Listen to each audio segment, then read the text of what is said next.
ఓం మహాగణాధిపతయే నమః. ఓం గురుభ్యో నమః.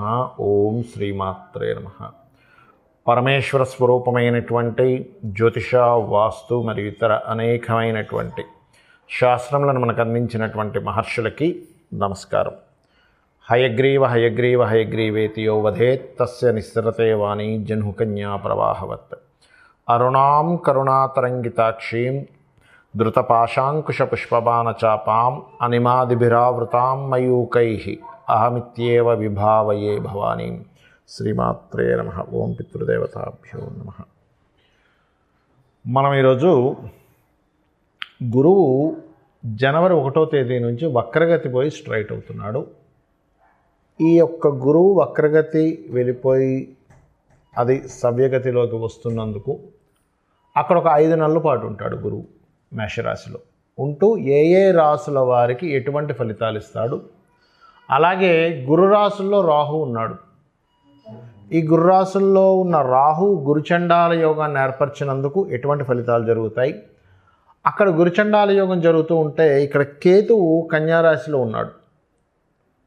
సో ఈ కాంబినేషన్ అనేటువంటిది మీకు ఎటువంటి ఫలితాలను ఇవ్వనుంది ప్రతి రాశి ప్రతి లగ్నం వారికి. వీటి మూలంగా దేశకాల పరిస్థితులు ఎలాంటి మార్పులు వస్తాయి, పర్సనల్గా అసలు మీరు ఎటువంటి వాటిల్లో బాగుంటుంది, ఏ విషయాల పట్ల మీరు జాగ్రత్త వహించాలి, ఏ పరిహార మార్గం చేసుకోవాలి అనేటువంటిది ఒక్కొక్క లగ్నరీత్యా తెలుసుకుందాము. లగ్నం తెలియని వారు రాశి నుంచి చూసుకోవచ్చు. ముందుగా మేషలగ్నం తీసుకుందాం. మేషలగ్నం కనుక తీసుకున్నట్లయితే గురువు మీకు రాశిలో నుండి స్ట్రైట్ అవుతున్నాడు. దీనివల్ల మీకు కలిగేటువంటి ఫలితాలు ఏమిటి అంటే మెంటల్ పీస్, అంటే మానసికంగా స్ట్రెస్ అనేటువంటి తగ్గిస్తాడు.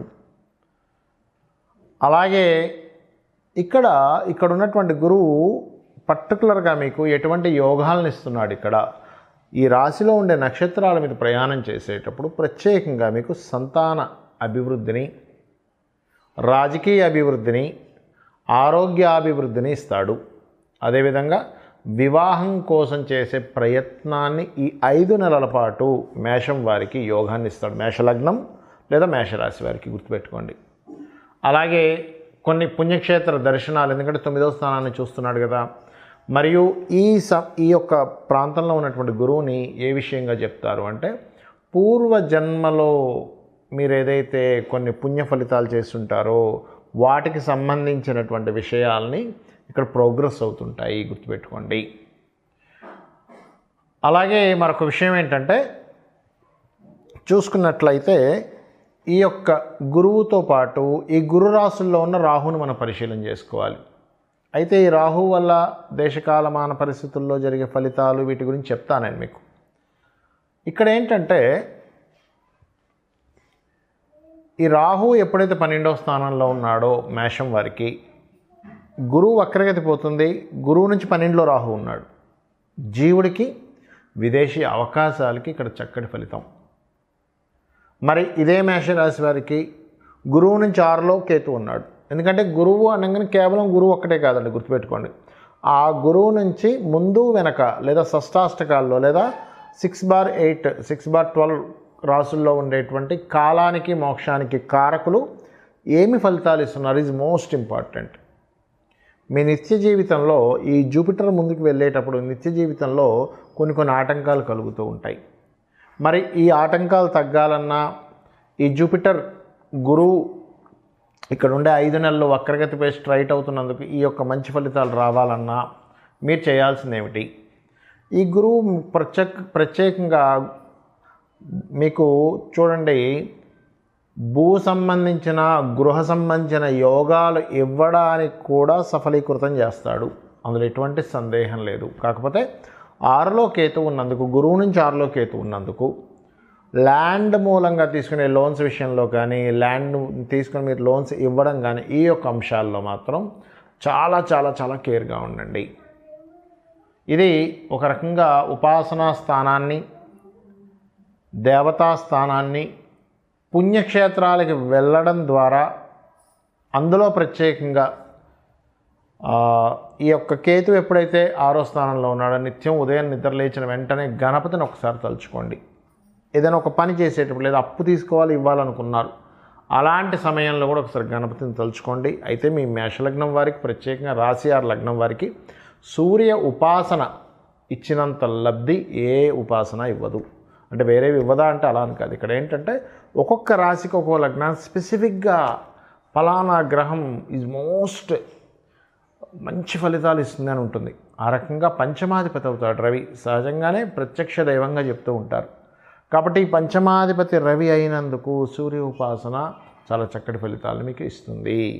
మరి ఈ గురువు మేషంలో ఉన్నందుకు, రాహు మీనంలో ఉన్నందుకు, కేతువు కన్యారాశిలో ఉన్నందుకు దేశకాలమాన పరిస్థితుల్లో ఎటువంటి ఫలితాలు వస్తాయి చూసుకున్నట్లయితే, కొత్త వైరస్లు ఏదో విజృంభిస్తున్నాయని కొంచెం అలర్ట్గా ఉండాలని. ఎందుకంటే ఈ గురువు ప్రజెంట్ అయితే వక్రగతిలో ఉన్నాడు. స్ట్రైట్ జనవరి 1 నుంచి అవ్వబోతున్నాడు.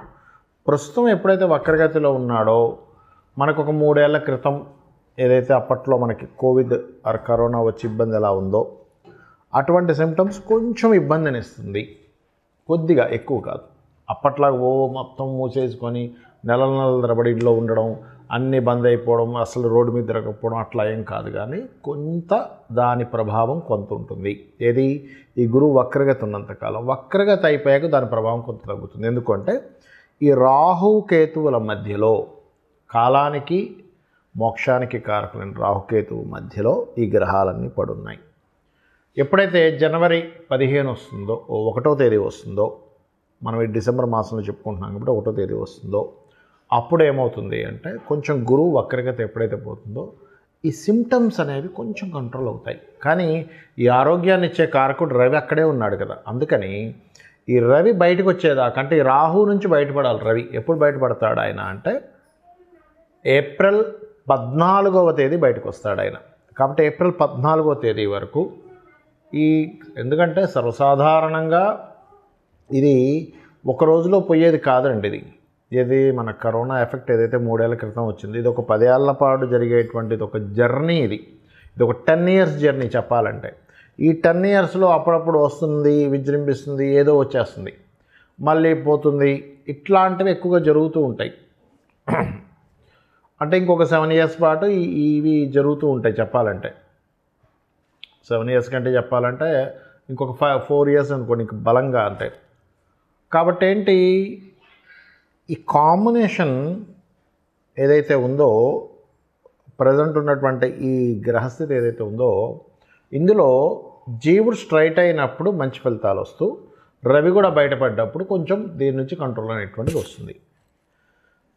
దీని తర్వాత రాహు మీనంలో ఉన్నాడు అనుకుంటున్నాం. దేశకాల పరిస్థితుల్లో చూడండి, రాహు మీనంలో ఉన్నప్పుడు ఏం జరుగుతుంది అంటే దీన్ని గురు చండాల యోగము అంటారు. గురు చండాల యోగము. ఎప్పుడైతే ఈ గురు చండాలం జరుగుతుందో ఇక్కడ జరిగేటువంటిది ఏమిటి, గురువు అనే గ్రహం రాశి మీద రాహు సంచారం జరుగుతుంది. దీనివల్ల కొన్ని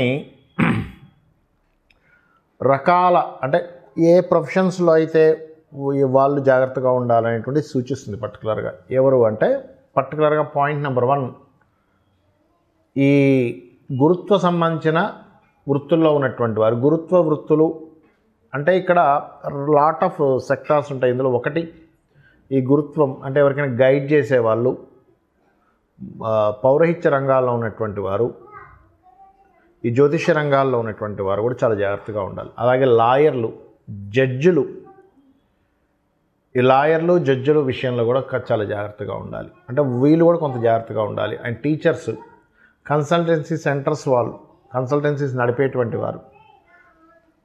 ఎందుకంటే ఈ గురు రాశుల్లో రాహు ఉన్నాడు.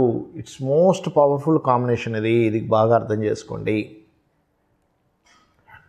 కాబట్టి వీళ్ళు జాగ్రత్తగా ఉండాలి. మరి గురువు అంటే కేవలం వీళ్ళేనండి, మిగతా మనుషులు కాదు అంటే ఖచ్చితంగా మనకి నాడీ ఆస్ట్రాలజీలో చెప్తుంది ఏమిటి అంటే, గురువు అంటే జీవులు. ఈ జీవులు మీద రాహు సంచారం జరుగుతుంది. అందుకే చూడండి, ఎవరైనా జాతకం తీసుకున్నప్పుడు గురు రాహులు కలిస్తే గురుచండాల యోగం ఉందండి అంటారు. అంటే ఇప్పుడున్న కాలమాన పరంగా గురుచండాల యోగానికి చంద్రుడు కనుక కలిస్తే వాళ్ళు విదేశీ యోగాలకు వెళ్తారు, అంటే విదేశాల్లో జీవించడం జరుగుతూ ఉంటుంది.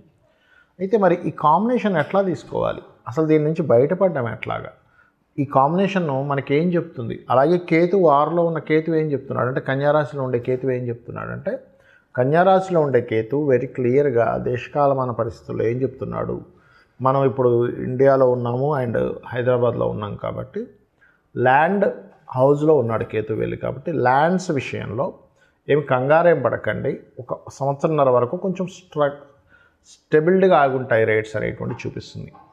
అలాగే ఈ రాహువు ఇక్కడ ఉన్నందుకు అందరూ కూడా దేవతా అనుగ్రహంతో పాటు ఖచ్చితంగా గుర్తుపెట్టుకోండి, ఖచ్చితంగా పితృదేవతలకు చేసుకోవాలి. అదేవిధంగా మనకి కలియుగంలో కలౌ చండీ వినాయక అంటారు, అంటే చండిని వినాయకుడిని ఎక్కువగా చేసుకోవాలట ఈ కలియుగంలో. అంటే గణపతి యొక్క ఆరాధన, అదేవిధంగా చండీ పారాయణము ఇవి గనక చేసినట్లయితే ఈ కాలములో ఉన్నారు చూసారా, ఈ కాల సర్పము ఉన్నటువంటి అధిక గ్రహాలు కాలంలో ఉన్నప్పుడు ఈ కాలంలో జరిగే విపత్తుల నుంచి జీవులు కాపాడబడతారు. అంటే ఏమీ లేదండి, చేయడం ఆరాధన చేయడం. చాలామంది అంటారు ఏమండి ఆరాధన అన్నారు ఏం చేయాలి, ఎందుకంటే నార్మల్గా ఉండే లేమ్యాన్కి అర్థం కాదు ఆరాధన అంటే. సింపుల్గా ఏం లేదు, మీరు చేసే ప్రతి పని కూడా ఒక గణపతిని తలుచుకుంటూ చేయండి. లేదా ఉదయం పూట చక్కగా 10 నిమిషాలు కూర్చొని ఓం మహాగణాధిపతయే నమః అనుకుంటే అక్షింతలు వేయండి, గణపతి దగ్గర సరిపోతుంది. చండీ పారాయణం యూట్యూబ్లో పెట్టుకొని చక్కగా వినండి, దాని అర్థం తెలుసుకోండి. అసలు చండీ పారాయణం అంటాం కదా, చండీ పారాయణంలో అసలు ఏమిటి అనేది ఒక అర్థం ఉంటుంది, మీనింగ్ ఉంటుంది దానికి. యూట్యూబ్లో బోల్డ్ అంత స్టఫ్ ఉంది దానికి, అది వినండి. వింటే ఏమవుతుందంటే మన కర్మలన్నీ కూడా దైవ సంబంధించినటువంటి అనుగ్రహం ఎప్పుడైతే కలుగుతుందో ఒక బ్యాడ్ కర్మలోకి వెళ్ళాల్సింది మనం బయటపడిపోతాం. ఇది ఖచ్చితంగా చేయండి. దుర్గాదేవి ఆలయాలకు రెగ్యులర్గా వెళ్తుండండి, గణపతి ఆలయాలకు రెగ్యులర్గా వెళ్తుండండి. ఈ కాలంలో జరిగేటువంటి ఈ యొక్క స్థితి నుంచి మీరు బయటపడతారు. మీ అందరూ అమ్మవారి యొక్క అనుగ్రహానికి పాత్రలవుతారు. శ్రీమాత్రే నమః.